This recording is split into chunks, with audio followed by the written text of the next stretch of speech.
I'll tell you what, some sellers would literally like to take the ball and go home from the home they're literally trying to sell.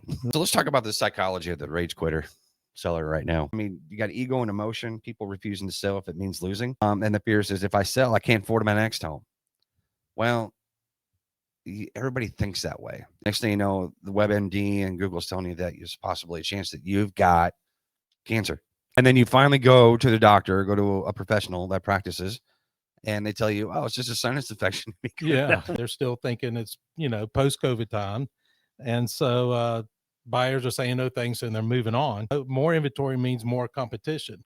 And so they got to make sure it's tip-top shape and, no cutting corners, if you will. And so with the new inventory, we have, new builder incentives and stuff like that, that is competing with these resales.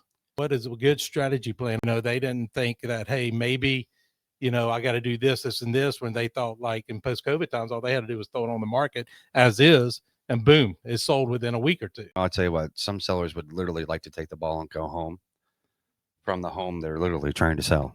The other thing that you can say is that they're anchored to 2022 like it's an emotional support year. Another thing I would say is around COVID time of the peak prices of like homes, a lot of people were buying bigger houses because they thought, remote jobs were going to be permanent because of COVID. And if they want to sell now, you still have so much you have to pay off on your house still. What they're not realizing is that they can't be in the home less than 3 years and expect to make a profit margin like they've had. You're taking a loss or barely making it. And usually it's costing you to sell it because of the cost to sell the house. Well, I'm not going to make a move unless I can cover my closing to get into the next one.